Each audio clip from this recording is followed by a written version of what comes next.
Hey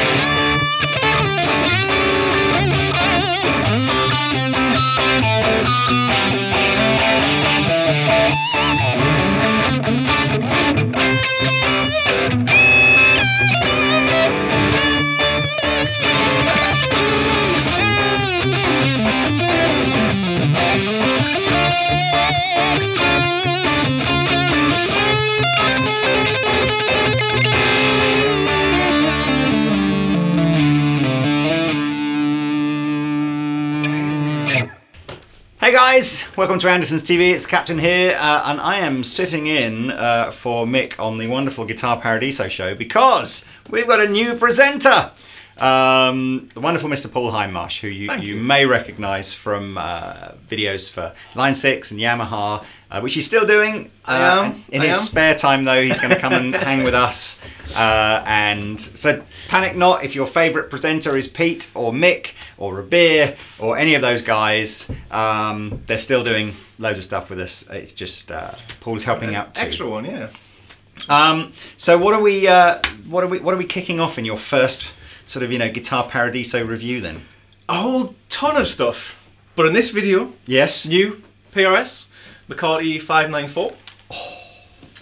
Looking beautiful. It's a sexy guitar. It is, yeah. Flawlessly finished. Yeah. So what's the story behind? I think most people probably, if you're a PRS fan or a John Mayer fan for that matter, probably saw the Periscope video that John did.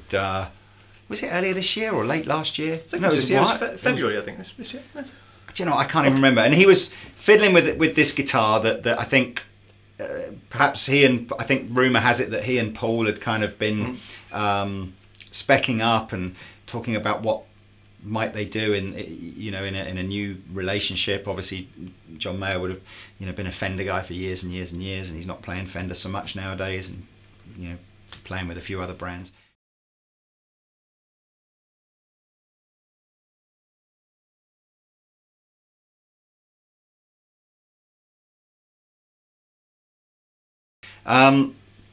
But from what I understand, the 594 kind of was a super high-end experiment, like a private stock guitar, yeah. And then sort of morphed into the Super Eagle, which is going to be coming soon, but super expensive and high-end and very limited and sold out. There we are, just in case. But the cool news is, so the 594 is now part of what PRS call their core range. So that means that they're building them in lots of different colours all year round, and at a price that's more in line with what you might expect from like a custom 24 or something. But it's quite different, isn't it? So let's take us through some of the stuff. It is, yeah. I mean, I think it's based on the McCarty. So Ted McCarty, obviously a guy who worked for Gibson for a long time, from the 50s and the 60s. Yeah. Responsible for a lot of the patents and things that we know and love now. You had a lot to do with the humbucker and pickup, the traditional tail, the wrapping around tailpiece, Bigsby, all those kind of things. So a very, very influential guy. These guitars are thicker as a McCarty than your normal sort of PRS, and it's really obvious kind of moving over between them was obvious before. I think that the regular McCarty and the single cut that PRS do are this sort of deeper body. If you flip it on so the camera can kind of see sort of side on, and if you'll get that. I'm holding just a regular custom 24, so you can see what Paul's saying. So yeah, much bigger. I mean, this guitar gets its name from the scale length, so there's a different scale length in there. So it's 24.594. So a general PRS would be 25, Strat 25 and a half. So this is a bit less than a Les Paul. So yeah, Les Paul in at 24 3/4. Yeah, so and let's hang on that feature for a minute. What do you notice then about what that does to the feel and the tone of the guitar? Which generally on something like that, it's just going to make it a bit easier for string bends. Yeah. So the string will hit pitch or tension when it's a little bit slacker, so it's a bit nicer for that kind of thing. So what are you getting? I'm sort of intrigued about the 594 scale length. Yeah.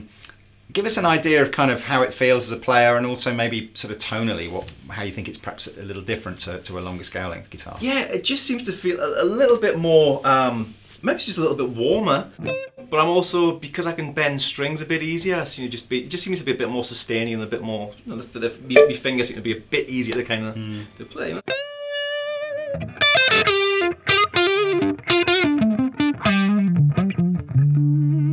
So when I play a Strat, it's a little bit, you know, it's a little bit harder to play those kind of things. I wonder what these. I'm guessing these have probably come strung with 10 to 46 or something like that. But I wonder if, I mean, I know on my Les Paul, I find it quite comfortable to even just go to 11s and stuff like that. And I'm guessing on a 594 with a slightly shorter scale length, Yeah. 11s would be a real easy option. Absolutely, yeah. I mean, I think Les Pauls and all those kind of shorter scale length guitars benefit from the heavier strings, and you get a bigger tone from having those heavier strings as well. So what's the next kind of thing that stands out about the McCarty for you? Well, it's because it's a very much a vintage style of guitar. The pickups themselves are different, so it's low turn pickups, so they're quite quiet. So the amp itself has to work a little bit harder. Yeah. As well. So I love that, by the way. Yeah, you know, the low output PAF. So this is like a low turn version of a 5815. Yep. It's just, you know. Yeah, absolutely. So I thought what would be fun for a little section of the video would just be a straightforward, what does my guitar sound like plugged through this amplifier here, and what does the 594 sound like? So this is, as I said, custom 24. And we've got one of Pete's really complicated ABY Layla 3-in-1. Anyway, what it means is I can press a button and go through this amplifier, and then so can Paul. So look, neck pickup, A chord, big plectrum.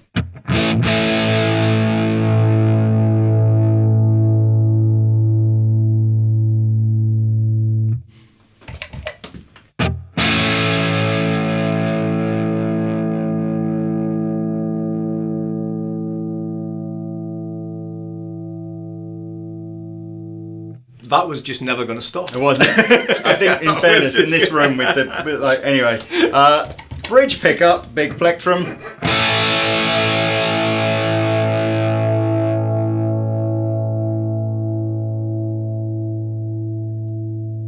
I got to stop it.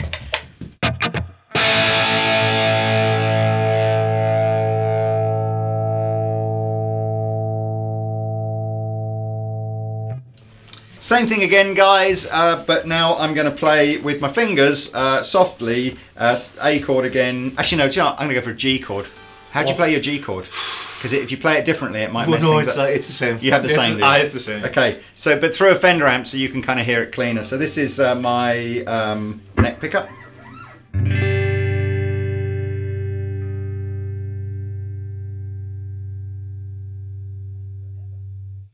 When you give it a bit of vibrato? I tried a bit of vibrato. Bit of vibrato on the bottom there? Go on okay, then. so same sound.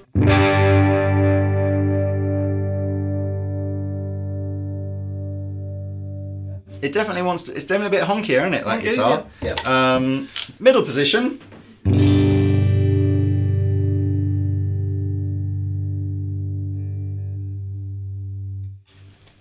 The middle position, the 594.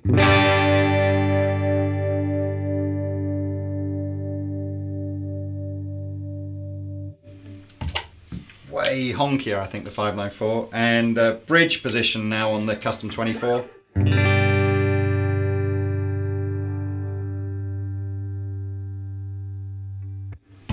And the 594.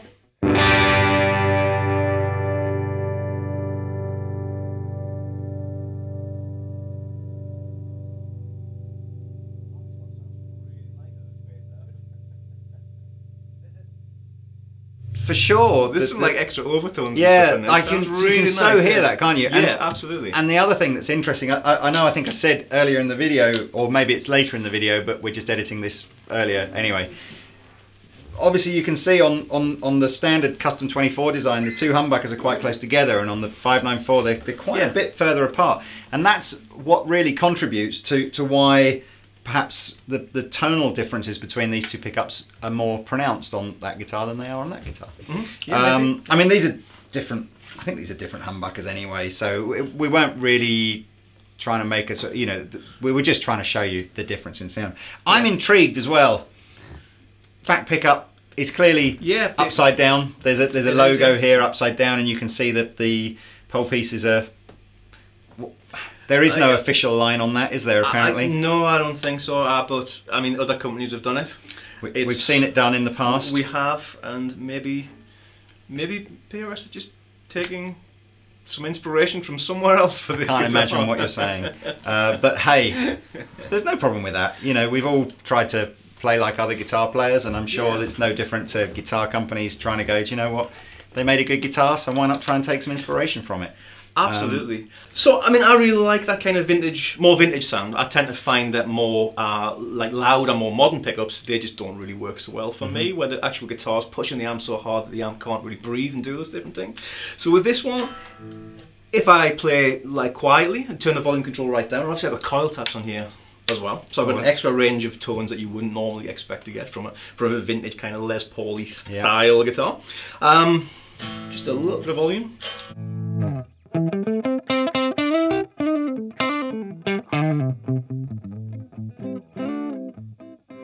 if I play softly... Is that still your humbucker rather than the coil tap? Yeah. Okay. It is, yeah. Cool. Yeah. So if I play nice and softly or loud, it's going to make a difference.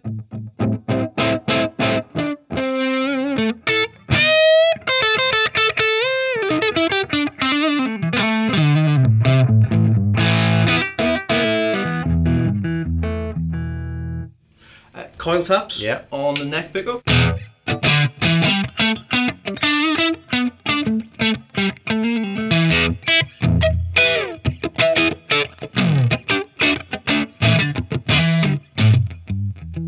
I mean, I thought that sounded great, and I'm not normally a big fan of the coil tap, and just so you guys know, we've kind of checked the spec, and this is a tap rather than a split, so we are just still using the humbucker just with the less winds on it. But that really, as soon as you did that, maybe it was the style of your playing or whatever, but as soon as you did that, it just went, oh, it's got that spankiness, which Spankiness is a great word. Yeah. Yeah, totally. It sounded great. Do that again. It sounded great, just on the coil tap thing. Yeah, so neck on the humbucker.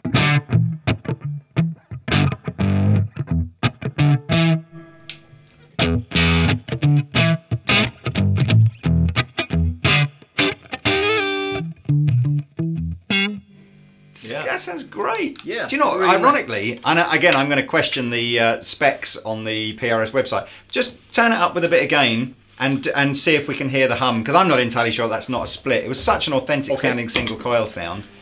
And then, yeah, I'm not sure, Paul Reed Smith. You might want to check the specs on your website. I don't know if that's a split or a tap. The website says tap. I don't know. I think it might be a split, but it sounds great. It does. So do you want to do the same thing on the bridge? Yeah, absolutely. So let's hear it. Bridge pickup humbucker.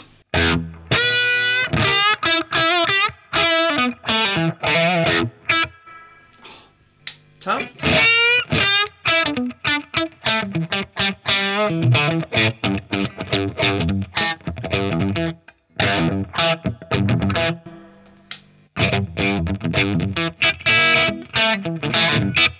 I'm so digging that. What about the middle position? Because I noticed the pickups. One of the things that I know PRS does on the 22 fret models is pull the pickups further apart. So again, you should get more difference between the neck and the bridge pickup, and then of course you get a slightly different sound as well on the in-between tone. So okay, cool. So if we do both of those together.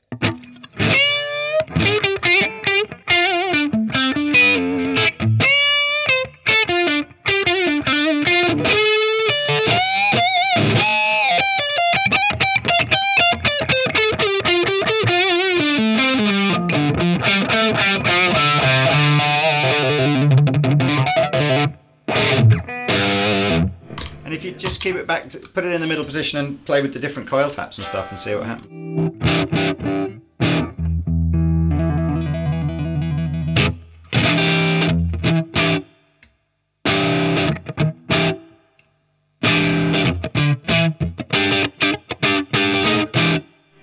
Can you have them both?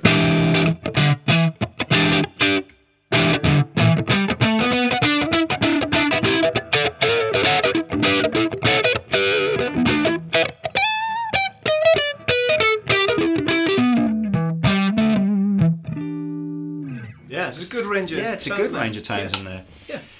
The traditionalists are obviously going to love the fact that you've got the pickup switch now in the same place that you'd expect to have it if you were kind of coming from a Les Paul.